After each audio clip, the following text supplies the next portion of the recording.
تو کہتے ہیں باقیوں کی دستار کسی عالم نے کی, کسی صوفی نے کی, لیکن یہ بھینسوں کو چارہ ڈالنے والا جب آیا تو محدث اعظم نے فرمایا پگڑی کے بال کو کوئی ہاتھ نہ لگائے, یہ ساری دستار میں نے کرنی ہے. اور فرماتے ہیں حضرت بال بھی دیتے جاتے تھے اور آنسو بھی بہاتے جاتے تھے, ماتھا بھی چومتے تھے, اور فرماتے تھے دستار کے بعد چلا تو نہیں جائے گا یار, مجھے تو عبادت بھی نہیں رہ گئی, مجھے تو چابیوں کو بھی نہیں پتا کون سی کہاں رہتی ہے, جائے گا تو نہیں تو رو پڑا, کہنے لگا سونے جائے تو وہ جس کے پلے کچھ ہے ہو, آتا جاتا تو ہے کچھ نہیں, مجھے کس نے رکھنا ہے, میں نے کہاں جانا ہے, ادھر کہاں تو ادھر ہی رہوں گا. اس طالب علم کے سارے استاد بھائی کہتے ہیں اس نے دستار کرائی, پڑھا پڑھایا کچھ نہیں, پر جو مسئلہ اڑ جاتا تھا نا, وہ جو اڑ جاتا تھا نا, وہ جا کے اس سے پوچھتے تھے تو کتابیں کھولنے کی ضرورت نہیں پڑتی تھی.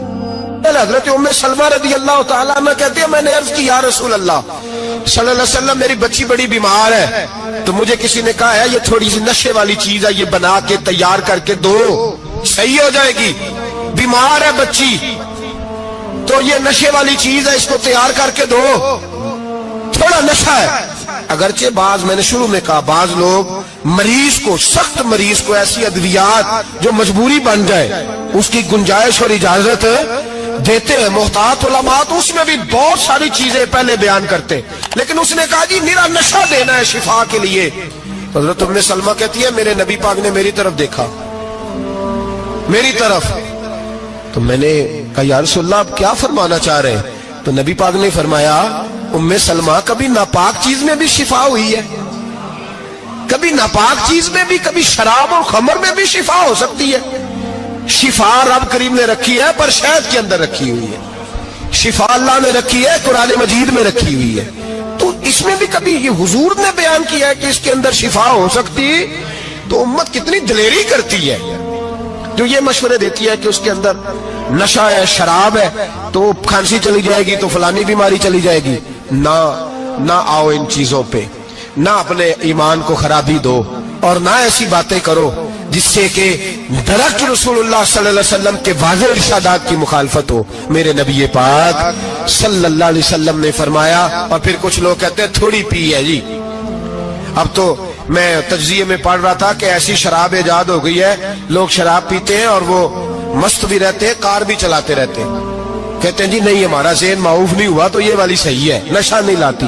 میرے نبی پاک صلی اللہ علیہ وسلم نے فرمایا جس چیز کی تھوڑی مقدار, زیادہ مقدار حرام ہے اس چیز کی تھوڑی مقدار بھی حرام ہے, جس کی زیادہ مقدار حرام ہے اس کی تھوڑی بھی. تو خمر اور شراب اگر فل پینا جائز نہیں تو تھوڑی پینا بھی جائز, یہ حرام ہے اور حرام تھی اور قیامت تک حرام ہی رہے گی. میرے نبی پاک صلی اللہ علیہ وسلم نے منع کیا اور حضور نے اظہار ناپسندیدگی فرمایا, اور میں 40 دن تو عبادت ہی قبول نہیں ہوتی شراب پینے والوں جب تک سچی توبہ نہ کرے. یہ لفظ جب ادا کرتا ہوں تو شرم سے میری زبان لڑکھڑاتی ہے کہ یار درباروں پہ بھی نشہ بکتا ہے. میں یہ بات کر رہا ہوں صوفیاء کا ترجمان, درباروں پہ, مزاروں پہ, اور سجادہ نشینوں تمہیں زمین نگل جائے, آسمان تمہیں لے اڑے, تم پر قہر نازل ہو, تم نے باپ دفن کر کے تو وہاں نشے کا اڈا بنا لیا, ماؤں سے بیٹے چھیننے لگے ہو, عورتوں کے سروں سے کپڑے چھیننے لگے ہو, سہاگ مارنے لگے ہو, بیٹیاں اور بیٹے یتیم کرنے لگے ہو, نشہ بیچتے ہو درباروں اور مزاروں پہ. یہ تماشا لگ گیا. کیسے کروں یہ بات, پر کرنی پڑ رہی ہے, مجبوری ہے, یہ مضمون مکمل نہیں ہو سکتا. بند کر دیں وہ دربار, ہمیں نہیں چاہیے جن درباروں پہ نشہ بکتا ہے. میں ذمہ داری سے کہہ رہا ہوں, بات ریکارڈ ہو رہی ہے. جوتے کی نوک پہ وہ سجادہ نشین جو امت کو ڈرگز دیتا ہے, وہ سجادہ نشین کا ڈیرا نہیں, وہ گند کا اڈا ہے, وہاں سے فیض نہیں مل رہا, امت کی تباہی ہو رہی ہے. بتا دو, پھیلا دو, اس کو اعتراض کرنا ہے کرو. میرے رسول پاک سید عالم صلی اللہ تعالی علیہ وسلم کا دین ضروری ہے, کسی پیر کی سجادگی ضروری, بولیے سجادگی ضروری. بڑی ذمہ داری سے کہہ رہا ہوں اور نمائندگی کر رہا ہوں اپنی جماعت کی. نہ ہمارے بزرگوں نے کل اس کی حمایت کی تھی، نہ آج کرتے ہیں، نہ قیامت تک کریں گے۔ بند کر دیں وہ دربار اور مزار۔ بزرگ دنیا میں یہ کام کرنے آئے تھے، اور ہماری سوچ اتنی گر گئی ہے، اتنے ہم کمزور ہو گئے۔ کہتے ہیں جب اس کو چڑھ جاتی ہے تو پھر بڑی معرفت کی باتیں سناتا ہے۔ تجھے شرم نہیں آئی یہ لفظ کہتے ہوئے؟ اب نشئی تجھے معرفت سکھائے گا؟ اب تو شرابی سے، بھنگی چرسی سے دین سیکھے گا؟ کہتے ہیں اس نے پی ہوئی تھی، چڑھی ہوئی تھی، میں بات کر دی تو میرا کام بن گیا۔ اتنی گندی اور میلی سوچ صاحب ایمان کی ہوتی ہے، تو اب نشیوں سے جا کر دعائیں کرائے گا؟ سن، میرے نبی پاک صلی اللہ علیہ وسلم نے فرمایا جو شراب پی لے، نشہ کر لے، اس کی تو 40 دن تک عبادت رب قبول نہیں فرماتا۔ تو کہتا چڑھی ہوئی تھی تو اس نے دعا کر دی، تجھے شرم ہی نہیں آئی بات کرتے؟ حیا ہی نہیں کیا تو نے جملہ بولتے؟ یہ کوئی تصوف اور طریقت ہے؟ جاؤ اٹھا کے لے جاؤ۔ ایسی کوئی تصوف اور طریقت ہمیں نہیں چاہیے، ہمیں وہ والی طریقت چاہیے جس میں خدا کے قرآن کی بات ہوتی ہے اور محمد مصطفیٰ کے فرمان کی بات ہوتی ہے صلی اللہ علیہ وسلم۔ تو بھائی یاد رکھو، یہ کوئی طریقہ نہیں۔ ایک مزار ہے، مجھے ایک صاحب کہنے لگے آ جائیں یہاں بھی فاتحہ پڑھیں۔ میں نے کہا یہاں کیا ہے؟ کہنے لگے تھے تو بابا جی نشہ وشا کرتے، پر اب سنا ہے لوگوں کی منتیں بڑی پوری ہوتی ہیں، مجھے جذبات بڑے کم آتے ہیں۔ میں نے اس آدمی کو گریبان سے پکڑ لی، میں کہ ادھر ہٹ، وہ تو نشہ کرتا تھا اور تو جاتا تھا، تیری یہ کیسے طاقت ہوئی؟ تو نے مجھے مشورہ دے دیا ہے، تو ہمیں کمزور سمجھتا ہے؟ ہم کمزور ایمان کے لوگ ہیں، اور میں یہاں تجھے کہوں گا نہیں نہیں میں یہاں نہیں جاتا، میں وہاں جاتا ہوں۔ بالکل کوئی لگی لفٹی بات نہیں، کھری بات۔ تصوف وہ، دربار وہ جہاں قرآن پڑھا جائے اور رسول اللہ کی حدیث سکھائی جائے، باقی کوئی مطلب نہیں کسی قسم کا۔ میں داتا صاحب کبھی جاؤں نا جلسہ کرنے کسی کام سے، کسی تقریب میں، تو میں داتا صاحب کے مزار پہ نہیں جاتا۔ میں کہتا ہوں یار یہ جرانہ نہیں کہ بندہ کسی کام آیا تھا تو فاتحہ پڑھ لی، واپس چلو۔ گکھڑ سے سپیشل آئیں گے داتا صاحب کے مزار پہ حاضری دیں، اور میرے سنگی گواہ ہیں کہ میں سپیشل ٹائم نکال کے بہت سارے کام چھوڑ کے سپیشل جاتا ہوں، اور میں مراد ماننے نہیں جاتا، میں داتا صاحب کا شکریہ ادا کر دے جاتا ہوں۔ میں ان سے کہتا ہوں حضور آپ کی مہربانی، آپ یہاں آئے تو ہمارے بڑے بھی رسول اللہ کے غلام بن گئے۔ میں تو سلام عقیدت پیش کرنے جاتا ہوں، ہم مزارات پر جانے کے قائل نہیں، بلکہ ہماری تو عقیدت کا درجہ ہی مکمل نہیں ہوتا جب تک ہم مزار پہ سلام نہ کریں۔ پر مزار داتا صاحب کا، مزار خواجہ معین الدین اجمیری کا، مزار غوث اعظم جیلانی کا، مزار محدث اعظم مولانا سردار احمد کا، مزار اولیاء کا، مزار میاں شیر محمد شرف پوری کا، مزار رب کریم کے بندوں کا۔ بھنگیوں چرسیوں کے مزار نہیں ہوتے، اور نام ان مزارات کے قائل ہے، بالکل قائل نہیں ہم۔ میں تھوڑے دن پہلے لاہور گیا تھا تو میں کار میں میاں صاحب میاں شیر محمد شرف پوری کا ذکر کر رہا تھا، میں اپنے دوستوں سے کہہ رہا تھا یار بہت بڑا بابا ہوا ہے، تو مجھے کہنے لگی کرامت کیا ہے؟ میں نے کرامت یہ ہے کہ ساری زندگی سنت کا درس دیا ہے۔ تو مجھے کہنے لگے آپ کبھی گئے نہیں؟ میں نے کہا میں اسپیشل گیا تھا، اور تھوڑے دنوں کے بعد پروگرام بناؤں گا تو میں ساتھ لے کے جاؤں گا۔ ہم مزارات کے قائل ہیں، حاضریاں دیں گے مزاروں پہ، لیکن بھنگیوں چرسیوں کے مزاروں پر جانے کے قائل ہیں؟ زور سے بولے، یہاں جانے کے قائل ہیں؟ کوئی عقیدہ نہیں ہے ہمارا۔ نشہ بکے گا اب مزاروں پہ، اب یہ تصوف ہوگا وہاں، یہ طریقت ہوگی۔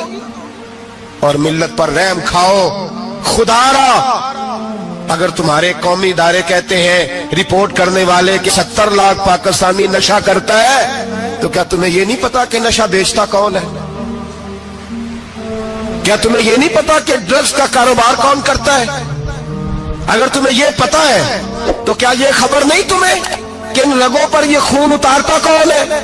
میں اپنے بزرگوں سے معذرت کے ساتھ، نشے کا آغاز، ناراض تو نہیں ہو جائیں گے بزرگ، نوجوانوں کو میں لتاڑ لیتا ہوں لیکن بزرگوں کی عزت کرنا سنت ہے، تو میں بزرگوں سے معذرت کے ساتھ یہ یوں سمجھ لیے خوگرے حمد سے تھوڑا سا گلا بھی سن لے۔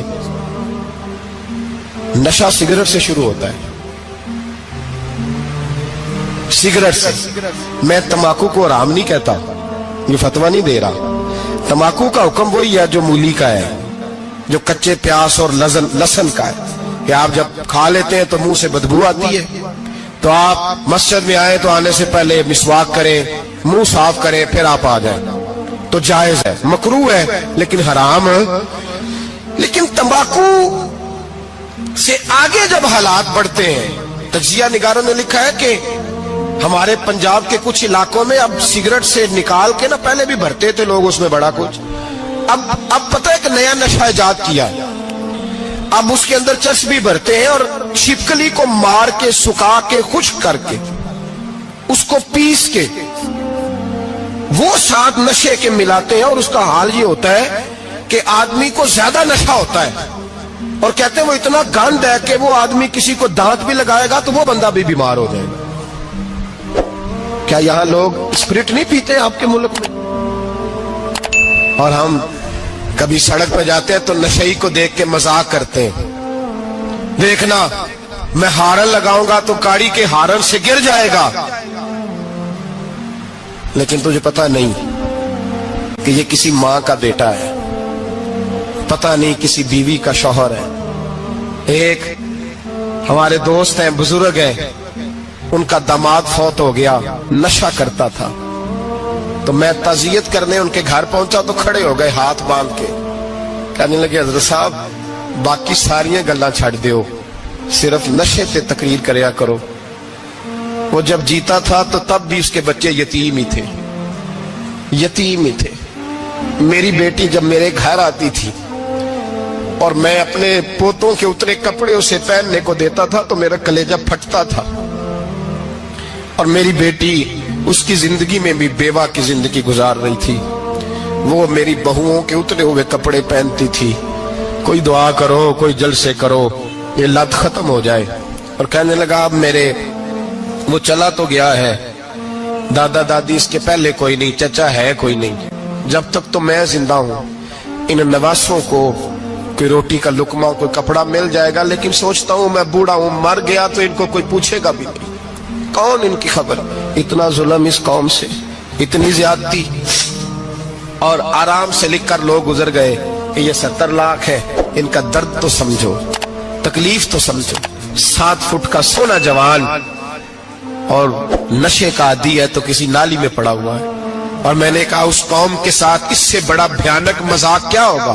کوئی دانشور تھا بڑا ظالم, اس ظالم سے کوئی مشورہ لینے آیا, اس نے آ کے کہا تو بڑا ظالم ہے, بڑے کڑوے مشورے دیتا ہے, میرا ایک دشمن ہے, میں اس سے بدلہ لینا چاہتا ہوں, میرا دل کرتا ہے اس کا بچہ قتل کر دوں تاکہ وہ تڑپے.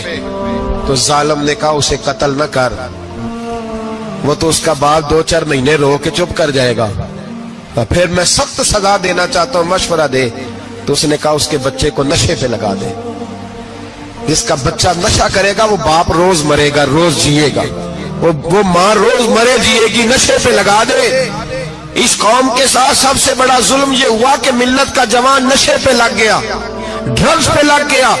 اتنے تباہ حالات ہوئے کہ جوان چڑھتی جوانیاں, اماں نے کتاب دے کے بھیجا تھا, اور کالج سے واپس آئے تو نشے کے ٹیکے ہاتھوں میں پکڑے ہوئے, ٹیکے. اور آپ کے اس ملک کے اسلام آباد میں ایک دن میڈیا نے وہ خبر بھی وائرل کی اور وہ چیز بھی دکھائی لوگوں کو.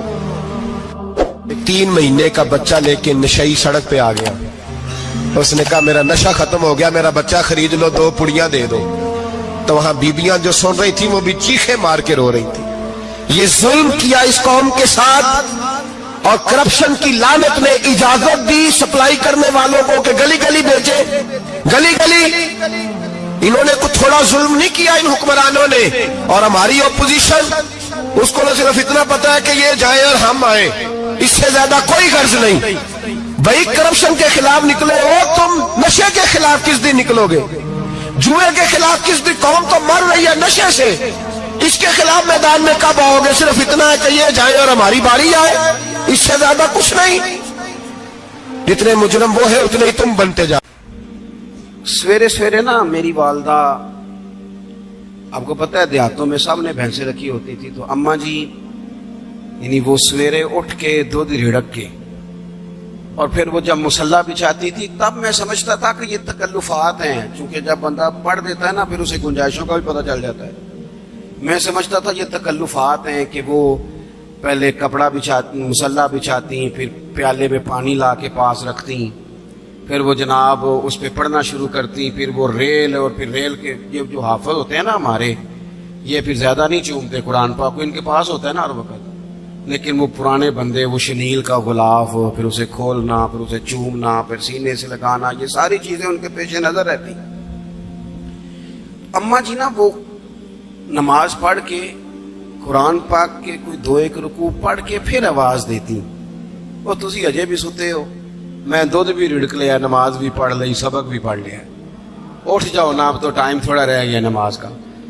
یہ آپ یقین کریں، میرے سے بزرگ ناراض نہ ہو جائیں، لیکن بچوں کو نماز کی تقریر نہ سناؤ کہ پتر نماز پڑھنی چاہیے، نہ تقریر نہ سناؤ، تقریریں باہر چلتی ہیں، گھر میں نہیں چلتی، گھر میں عمل چلتا ہے۔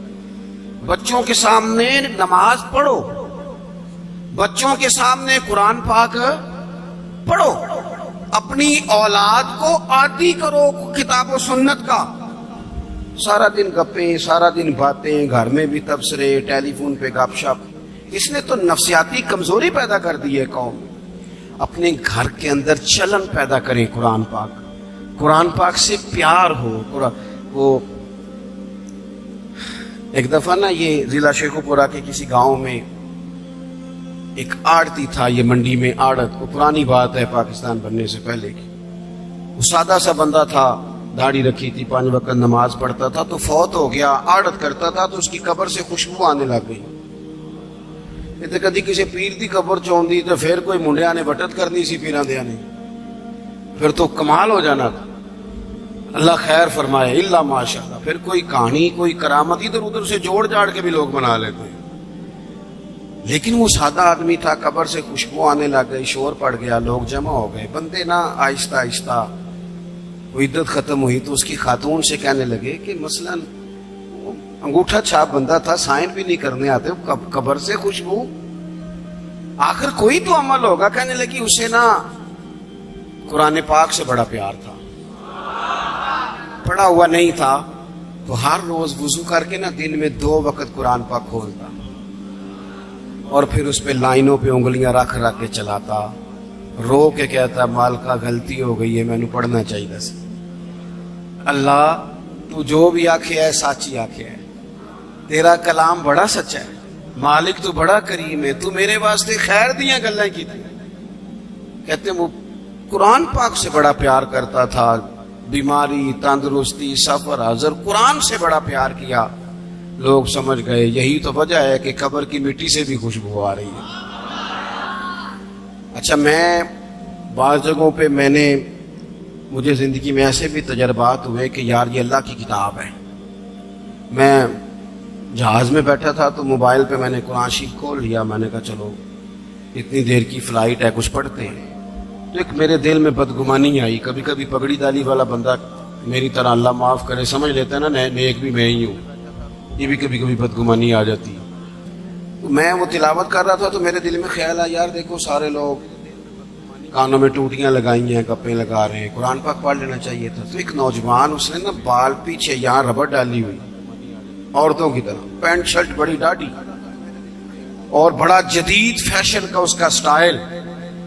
تو میرے ساتھ جو سیٹیں تھیں ان پہ وہ بیٹھ گیا اور پھر اس نے فائلوں کے اندر سے سورۃ یاسین نکال دی، اور جب اس کو میں نے تلاوت کرتے دیکھا نا تو میں نے دل میں معافی بھی مانگی اللہ سے، اور میرے دل میں یہ بھی خیال آیا کہ یہ اللہ کا قرآن ہے، مولوی وہ قاری صاحب، حافظ صاحب، وہ فلان صاحب، اپنے جیسے لوگوں سے، نیک لوگوں کی بات نہیں کر رہا۔ وہ تو نہ پڑھے تو تو کیا سمجھتا ہے کوئی پڑھتا ہی نہیں؟ یہ تو اللہ کا قرآن ہے، یہ پڑھا جاتا تھا، پڑھا جاتا ہے، اور قیامت کے بعد بھی پڑھا جاتا رہے گا۔ پتہ نہیں اللہ نے، یعنی اگر میں اور آپ نہیں پڑھیں گے تو یہ محتاج نہیں، کس سے رب پڑھوا رہا ہے، کون کون پڑھ رہا ہے، کس طرح لوگ پڑھ رہے ہیں۔ تو قرآن پاک سے محبت کریں۔ آج زور کے بعد پڑھ لیں گے کوئی 2 4 آیتیں، چلو میں کدوں آکے ہاتھ کھڑے کرو یہ قسم چکو تسی نیت بھی نہیں پہ کر دے، تھوڑا سا پڑھ لیں گے انشاءاللہ تعالی۔ اچھا 2-3 دن میرے کہنے پہ پڑھیں آپ، 2-3 دن، صرف لمبا نہیں۔ میرا یہ تجربہ ہے، جو بندہ صبح صرف 2 دن الارم سے اٹھے نا نماز کے لیے فجر میں، تیسرے دن خود بخود آنکھ کھل جاتی ہے۔ حضرت مالک بن دینار فرماتے میں نے 60 حج کیے. ایک حج کے موقع پر میں نے بڑا رش دیکھا, لاکھوں کا اجتماع ہوا. میری باتوں کی سمجھ تو آ رہی ہے نا آپ دوستوں؟ جو نہیں بول رہے انہیں بھی آ رہی ہے نا؟ اللہ جزا دے. کہتے ہیں لاکھوں کا مجمع تھا تو میرے دل میں خیال آیا, میں نے کہا اے اللہ اتنے لوگ آئے ہیں, ان کا حج قبول بھی ہوا ہے کہ نہیں؟ فرماتے ہیں میں سوچ رہا تھا تو رات کو نا خواب میں نے کسی کہنے والے کو کہتے ہوئے سنا کہ سب کا قبول ہو گیا ہے. بلخ کا رہنے والا محمد بن ہارون بلخی ہے, اس کا حج قبول نہیں ہوا. فرماتے ہیں شہروں کے علیحدہ علیحدہ خیمے لگتے تھے. اب بھی آپ حج کرنے جائیں تو پاکستانیوں کی رہائشیں علیحدہ ہوتی ہیں, انڈین کی علیحدہ, بنگلہ دیش کے علیحدہ, مصری, یمنی, سب لوگ علیحدہ علیحدہ رہائشیں ہوتی ہیں, جھنڈے لگے ہوتے ہیں ملکوں کے. کہتے ہیں میں نے سویرے اٹھ کے ڈھونڈنا شروع کر دیا, ڈھونڈتا ہوں وہ بندہ ملے. کہتے ہیں جہاں بلخ شہر کے لوگ رہتے تھے وہاں چلا گیا تو میں نے لوگوں سے پوچھا تم میں محمد بن ہارون بلخی کون ہے؟ لوگ کہنے لگے وہ تو بڑا نیک آدمی ہے, پرہیزگار ہے, بڑے بولے بالے, بڑے اللہ والے, ریاض آپ کو بس ہم ہی جانتے ہیں, وہ تو بڑا نیک ہے, پرہیزگار آدمی. کہتے میں نے کہا اچھا کہاں ہے؟ انہوں نے کہا پہاڑ کے پیچھے اس نے خیمہ لگایا ہوا ہے, ساری رات عبادت کرتا ہے, سارا دن روزہ رکھتا ہے, قائم اللیل ہے, صائم الدہر ہے. کیا بات؟ فرماتے ہیں میں ان لوگوں کی بات سن کے حیران ہو گیا کہ مجھے کیا بتایا گیا, یہ کیا کہہ رہے ہیں. فرماتے ہیں میں پہاڑ کے پیچھے گیا. حضرت مالک بن دینار علیہ رحمہ فرماتے ہیں جب میں وہاں پہنچا تو میں نے اس شخص کو مصلی پہ بیٹھے دیکھا. کثرت عبادت کے آثار اس کے وجود پر نظر آ رہے تھے, سیدھا بازو اس کا کٹا ہوا تھا. فرماتے 2 رکعتیں مکمل کر کے نا میں نے اسے السلام علیکم کہا تو مجھے کہنے لگا وعلیکم السلام, آپ مالک بن دینار ہیں؟ میں نے کہا بڑی اس کی فراست ہے. فرماتے پھر اس نے ٹھنڈی سانس لی, کہنے لگا آپ کو خواب آئی ہوگی کہ میرا حج قبول نہیں ہوا. فرماتے ہیں مجھ پر اور بجلی گری کہ کیا کہہ رہا. فرماتے میں نے کہا یار لوگ بھی تیری تعریف کر رہے ہیں اور تیری بصیرت بھی بڑی ہے, تو یہ ماجرا کیا ہے؟ کہنے لگا آپ نہ پوچھیں. یہ کہہ کے اس نے رونا شروع کیا, دیر تک روتا رہا. میں نے کہا نہیں یار تو بتا. کہنے لگا نہیں آپ نہ پوچھیں, آپ ناراض ہوں گے. میں نے کہا میں نہیں ہوتا, تو بولنا. کہنے لگا حضور 24 سال ہو گئے مجھے حج کرتے ہوئے, 24واں حج ہے میرا, اور ہر سال کوئی اللہ کا ولی آ کے بتاتا ہے کہ جا چلا جا تیرا کوئی نہیں قبول ہوا. بے پروائی ویک سجن دی جتھے کسے دی پیش نہ جاوے, انہیں تاجا والے در در رولے تے منگتے تخت بٹھاوے.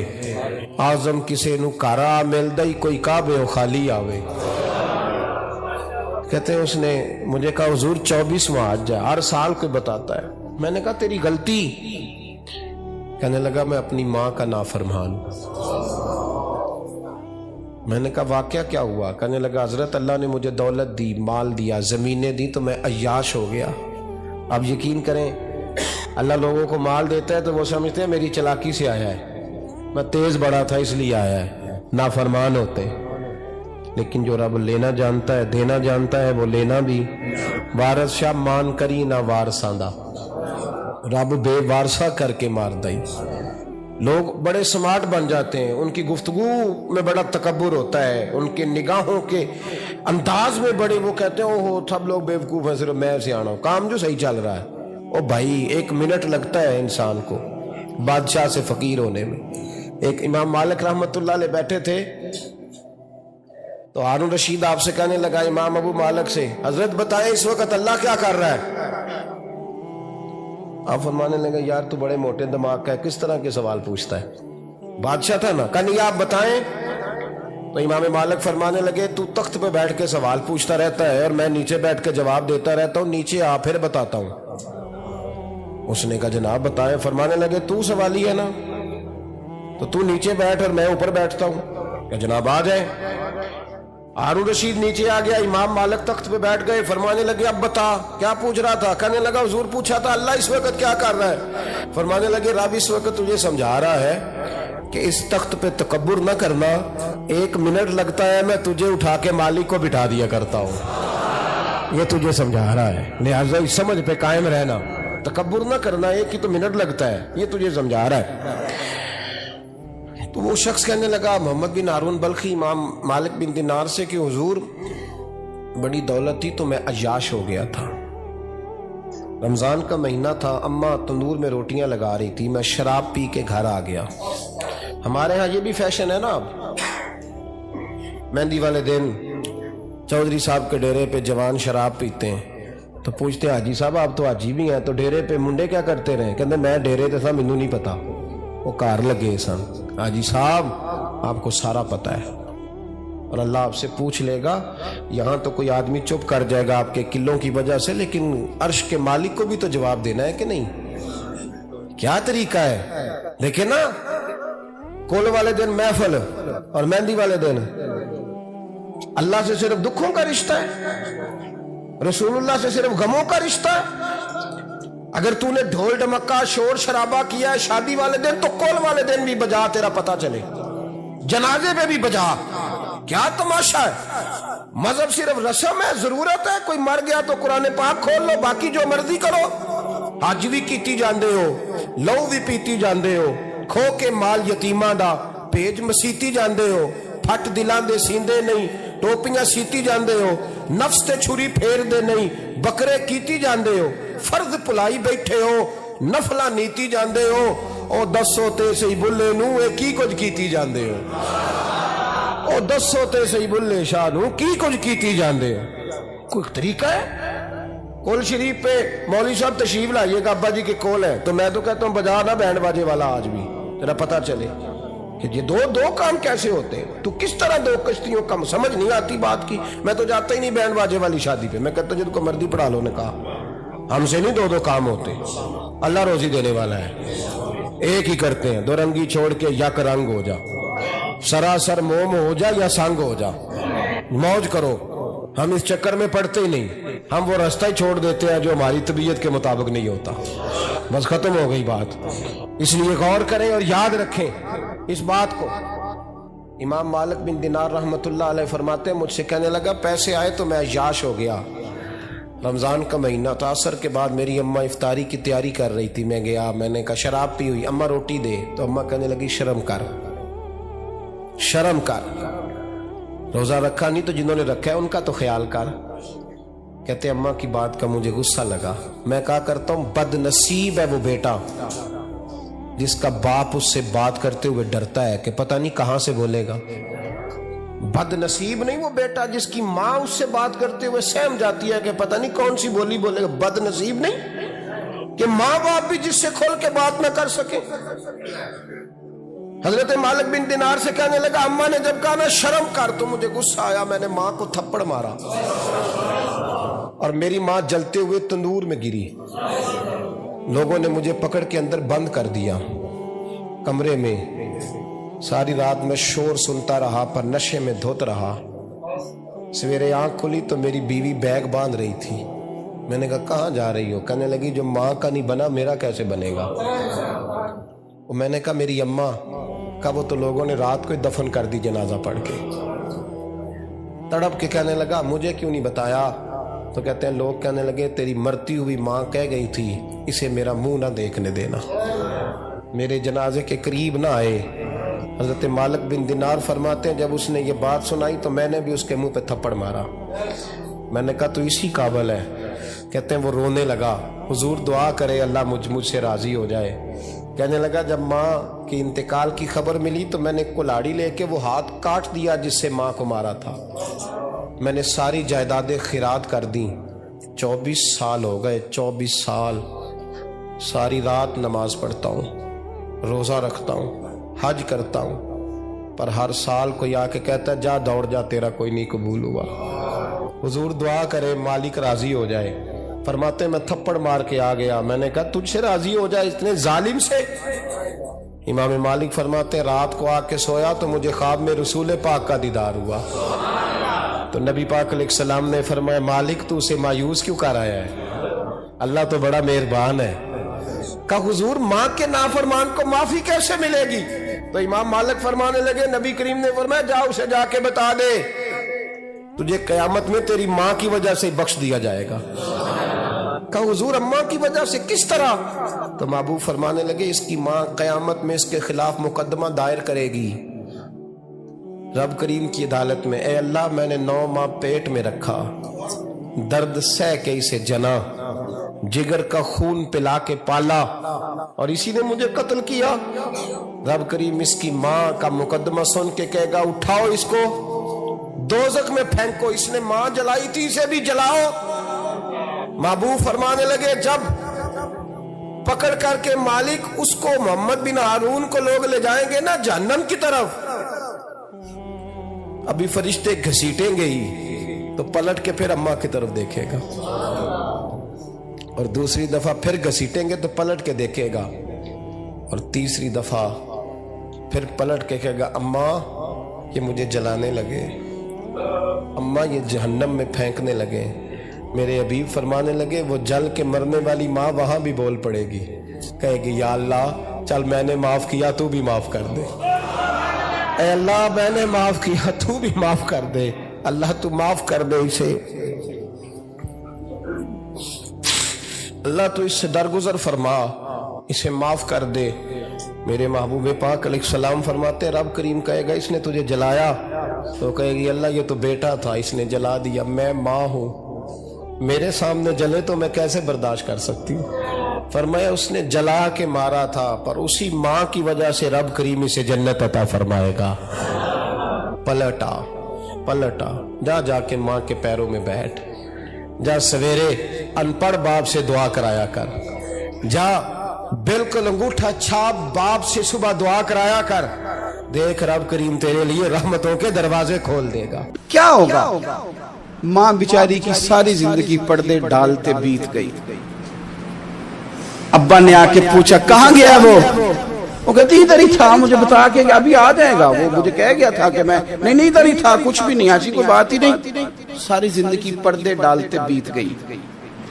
ابا کئی دفعہ گھر میں لڑائی کی، بیٹے کو مارا، اماں نے آگے بڑھ کے پتر کے حصے کی مار دکھائی، لیکن اسی بیٹے کی شادی کر دی تو اماں کو پتا چلا کہ اوہو میں تو سمجھدار ہی نہیں تھی، میرا تو پتر مجھے کہہ رہا ہے اماں تو بھی تو کبھی سیانی ہو جایا کر، اگر وہ بولتی ہے تو تو ہی چپ کر جا، تو پھر اسے احساس ہوتا ہے کہ اوہو میں تو ساری زندگی بیوقوف رہی، میں تیرا دفاع کرتی رہی، تیرے حصے کے تھپڑ کھاتی رہی، اور مجھے آج تو نے بتایا کہ تو سیانی نہیں تھی، آج تو نے بتایا کہ تو عقل مندی نہیں تھی، اماں تجھے کیا پتا، میری بیوی کے سامنے تو ہی سیانی ہو جا۔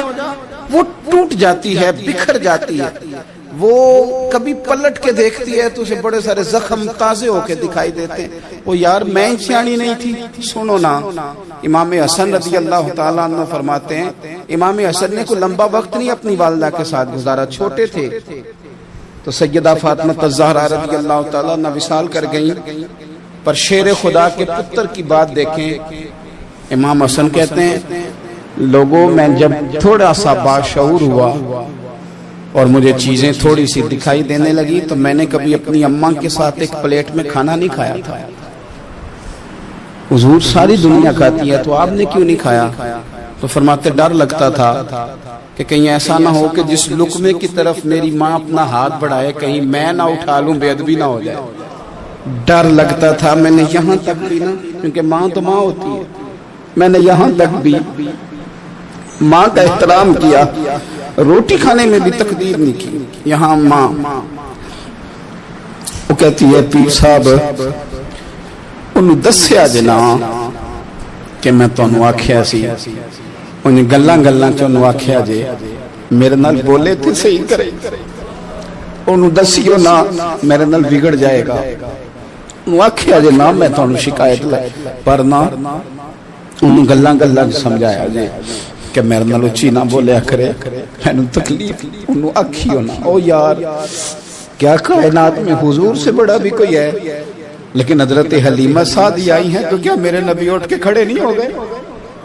حضور نے اکرام دیا تو اکرام دینے سے قد بڑا ہوتا ہے، چھوٹا تو نہیں ہوتا۔ خدا را اپنے بڑوں کا اکرام کرنا سیکھیں، انہوں نے کسی نے آپ کو جگہ دی ہوگی, کسی نے آپ کو نوکری دی ہوگی, لیکن ماں باپ نے تو زندگی دے دی اولاد کو, جوانیاں دے دی, سارا کچھ دے دیا. اور بچے ہیں کہ سمجھتے ہیں احترام کے جذبے اپنی طبیعت میں لائیں, بے ادب نہ بنیں, سوء ادب نہ کبھی کریں.